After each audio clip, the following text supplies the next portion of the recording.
Good morning students. जैसा कि आपको बताया गया था, आज अनाउंस करूंगा आपका सेल चैप्टर का test.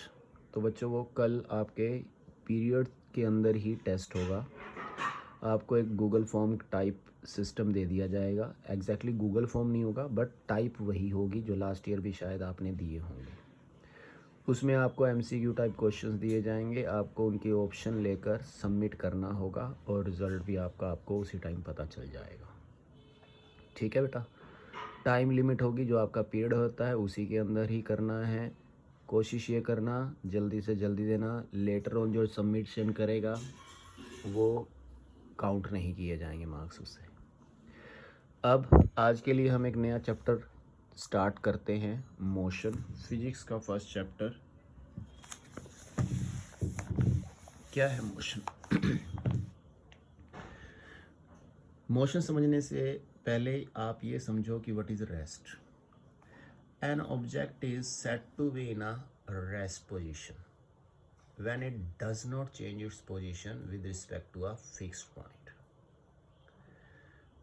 With respect to a fixed point, अगर कोई अपनी पोजीशन चेंज नहीं करता, जैसे मान लीजिए ये बुक पड़ी है, ये डायरी पड़ी है, ठीक है, ये सैनिटाइज़र पड़ा है। अगर सपोज करो ये सैनिटाइज़र अपनी पोजीशन चेंज नहीं करता इसके रेफरेंस में, तो दैट मीन्स ये रेस्ट पर माना जाएगा। मोशन में क्या होगा? ये फिक्स पोजीशन है, ये बुक कॉपी आपकी फिक्स पोजीशन है। अब क्या कर रहा हूँ मैं? सैनिटाइज़र की पोजीशन लगातार चेंज करता चला जा रहा हूँ। ये पोजीशन लगातार चेंज होती जा रही है, that means it is in a motion. Clear? Motion क्या होगा? Object is said to be in a motion when it's changes its position with respect to a fixed point. Clear बच्चों? तो rest और motion clear हुआ। अब करते हैं इसका फर्स्ट इंपॉर्टेंट क्वेश्चन, डिस्टेंस क्या होता है और डिस्प्लेसमेंट क्या होता है। डिस्टेंस क्या होता है? नॉर्मल स्टूडेंट के लिए दोनों चीज़ें सेम ही काउंट होती हैं, बट साइंस के स्टूडेंट के लिए बच्चों there is a difference between distance and displacement, और ह्यूज डिफरेंस होता है। डिस्टेंस क्या है? Defined as the actual length travel by an object. Actual length का मतलब है कि असलियत में कोई चीज़ कितनी चली। असलियत में कोई चीज़ कितनी चली का मतलब क्या है कि जैसे आपको एच से लेकर टी तक जाना है। अब जाने का रास्ता ये भी था, पर आप गेड़ियाँ मार मार के घूम घूम के 2-4 गलियाँ घूम घूम के जा रहे हो इधर तक, तो ये एक्चुअल में है डिस्टेंस। क्योंकि गाड़ी का पेट्रोल लग रहा है, रीडिंग चल रही है, टायर घूम रहे हैं, सारा कुछ बता रहे हैं कि वो डिस्टेंस कवर किया गया है। समझाई बात? डिस्प्लेसमेंट में क्या होता है? एक्चुअल में shortest distance between the initial and the final point. यानी अगर एच से चले हो और टी तक जाना है, अगर इसको आप एच कहते हो, इसको आप टी कहते हो, अगर एच से चले हो और टी तक जाना है, घूम फिर के आपने यहाँ से अगर ट्रैवलिंग किया है तो वो है डिस्टेंस। पर अगर सीधा डिस्टेंस दोनों पॉइंट्स के बीच में चेक किया जाएगा तो वो क्या है? डिस्प्लेसमेंट। यानी जहाँ से चला और जहाँ रुका, सीधी लाइन खींच दो तो वो आपको बता देगी कि डिस्प्लेसमेंट कितना है। ठीक है। अब डिस्टेंस में बच्चों चाहे आप गोल गोल घूमो, आप अपने घर के बाहर पार्क के ऊपर एक पॉइंट से शुरू हो और बस गोल गोल घूमते रहो बाइक पे, एक्टिवा पे, पेट्रोल खत्म हो जाएगा ना 1 घंटे के बाद। पर एक्चुअल में डिस्टेंस भी कवर हो रहा है।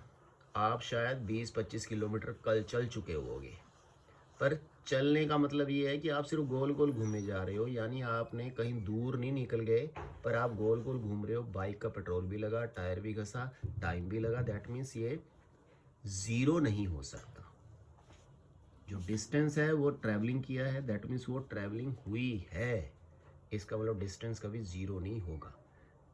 ठीक है। जबकि दूसरी तरफ डिस्प्लेसमेंट, अब डिस्प्लेसमेंट का मतलब आपको बताया कि पहले और लास्ट पॉइंट, मान लो चले यहाँ से और चल कर ये पार्क के चारों ओर चक्कर लगाया, वापस आकर यहाँ रुक गए, स्टैंड लगा दी गाड़ी, तो इसका मतलब है डिस्प्लेसमेंट ज़ीरो हो गई आपकी, क्योंकि जहाँ से चले थे वहीं आकर रुक गए, that means displacement zero.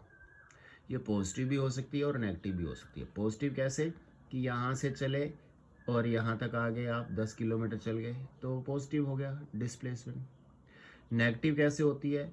Negative ऐसे होती है कि जैसे मान लो यहाँ से चले यहाँ तक पहुँचे और वापस इसी रूट से इसको क्रॉस कर गए पॉइंट को, यानी 5 किलोमीटर मान लीजिए आप गए, 5 आए, अगर यहीं रुक गए तो डिस्प्लेसमेंट 0 हो गया, पर इसी लाइन से आप पीछे निकल गए 2 किलोमीटर, तो इसका मतलब नेगेटिव 2 किलोमीटर का डिस्प्लेसमेंट है। समझ आई बात? इसी से ही पता चलता है कि ये वेक्टर क्वांटिटी है या स्केलर है। तो डिस्टेंस जो है स्केलर क्वांटिटी होती है। स्केलर का मतलब क्या होता है कि जिसके अंदर सिर्फ लेंथ दी होती है। कोई बंदा 100 किलोमीटर गया पर ये नहीं पता जंगल में गया, समंदर में गया, आसमान की तरफ गया, ज़मीन के अंदर गया, कुछ आइडिया नहीं है, इसलिए ये स्केलर। पर अगर आपको ये दिया जाए कि कोई बंदा 100 किलोमीटर पूर्व दिशा की ओर गया, ईस्ट डायरेक्शन की ओर गया, वेस्ट की ओर गया, यानी अगर आपको ये बता दे कि आसमान की तरफ गया, यानी डायरेक्शन आपको बता दी गई है, तो उसका मतलब ऑटोमेटिकली ये चीज़ किस में चेंज हो जाएगी? वेक्टर में। समझ आई बच्चों बात? तो कल आप टेस्ट प्रिपेयर करो, इसलिए आज थोड़ा सा ये बता रहे हैं, ठीक है? टेस्ट में अच्छे मार्क्स आने चाहिए। Cell chapter lesson 5। Okay then.